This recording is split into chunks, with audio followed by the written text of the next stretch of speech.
retrouvons notre correspondant Daniel Haïk ce matin. Bonjour Daniel, Bokertov. Et nous commençons bien sûr ce journal par la politique avec une journée importante sur la voie de la formation du nouveau gouvernement.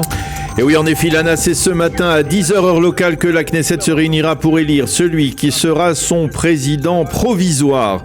Les 64 députés de la nouvelle coalition ont pris l'engagement hier de voter en faveur de la candidature de Yariv Levin. Immédiatement après, la commission interministérielle des lois doit se réunir pour étudier les projets de loi et amendements que la nouvelle coalition entend faire voter avant même la formation du gouvernement. Il s'agit en particulier de la loi dite Aryeh Deri qui permettra à un élu condamné à une peine de prison avec sursis, comme l'est Aryeh Deri, de pouvoir malgré tout devenir ministre, de la loi élargissant les prérogatives d'Itamar Ben-Gvir à la sécurité nationale, en particulier en tant que responsable de la police, et de la loi permettant à Bezalel Smotrich de diriger l'administration civile des territoires jusqu'à présent contrôlée par le ministère de la Défense. Autre projet de loi envisagé, l'annulation de la loi permettant à 4 députés d'un parti de faire scission et de se transformer en groupe parlementaire indépendant.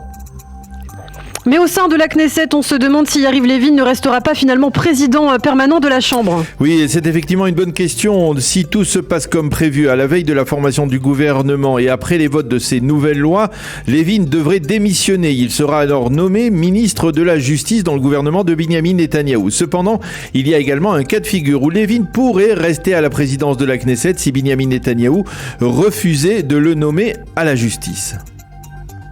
Et justement, les deux hommes qui sont considérés comme très proches auraient eu il y a quelques jours une conversation tendue à ce sujet. Oui, au cours de cette conversation, Yariv Levin a affirmé à Binyamin Netanyahou qu'en tant que ministre de la Justice de son gouvernement, il entendait promouvoir une réforme massive, importante, qui confierait à la Knesset la procédure de nomination des juges de la Cour suprême.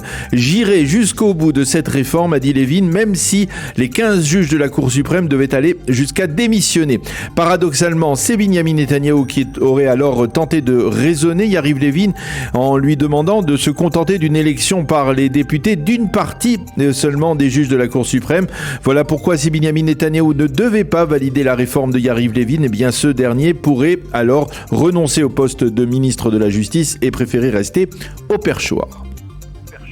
Dans le reste de l'actualité, les États-Unis ont exprimé durant la nuit leur profond regret pour la mort d'une jeune Palestinienne avant-hier soir à Jenin. Oui, je vous rappelle que Tsahal a reconnu hier que cette jeune Palestinienne de 16 ans a probablement été tuée par inadvertance d'un tir de sniper israélien lors d'une fusillade qui a opposé une unité de garde-frontière israélienne à des terroristes palestiniens à Jenin. Le sniper avait repéré un terroriste qui tirait sur un toit dans sa direction. Il a riposté en tirant 9 balles, l'une d'elles étant apparemment fatale pour la jeune Palestinienne. C'est en tout cas la conclusion d'une des premiers éléments de l'enquête à laquelle l'armée est parvenue. Le département d'État américain a parlé d'incidents tragiques qui, je cite, brisent le cœur, et l'administration Biden émet l'espoir que les responsables endosseront leurs responsabilités. Il faut tout de même préciser que cette jeune fille se trouvait sur ce toit en question et filmait l'accrochage entre les forces israéliennes et les Palestiniens. Au sein de Tsahal, on affirme qu'elle n'avait rien à faire sur place à ce moment précis.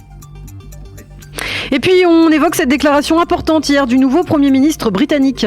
Oui, Rishi Sunak a participé hier à une réception donnée par les amis du mouvement conservateur d'Israël, et lors de son allocution, il a d'abord annoncé qu'il sera en Israël en 2023 pour participer aux cérémonies marquant le 75e anniversaire de la création de l'État hébreu.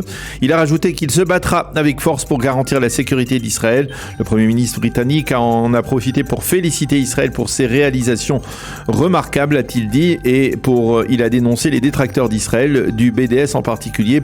Rishi Sunak avait déclaré il y a 2 mois que Jérusalem était la capitale d'Israël et qu'il y avait de bonnes raisons de transférer l'ambassade de Grande-Bretagne de Tel Aviv à Jérusalem. Et puis enfin, pour terminer rapidement, émotion hier au nouveau musée Eli Cohen à Herzliya. Oui, effectivement, au cours de la cérémonie d'inauguration de ce musée, le chef du Mossad israélien, David Barnea, a rendu public le dernier télégramme envoyé par Eli Cohen de Damas le 19 janvier 1965, le jour même de son arrestation. Il y relate en français d'ailleurs la tenue la veille d'une réunion de l'état-major syrien en présence du président de l'époque, Amin El-Hafez.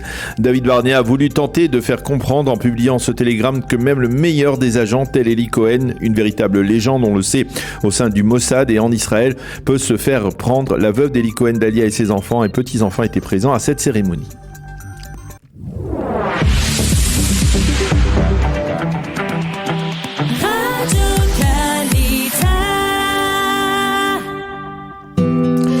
page météo pour compléter ce premier journal. Le temps sera couvert avec des pluies éparses dans le nord et le centre du pays. Les températures seront en baisse. Il fera aujourd'hui 18 degrés à Jérusalem, 23 à Tel Aviv et 26 degrés à Eilat.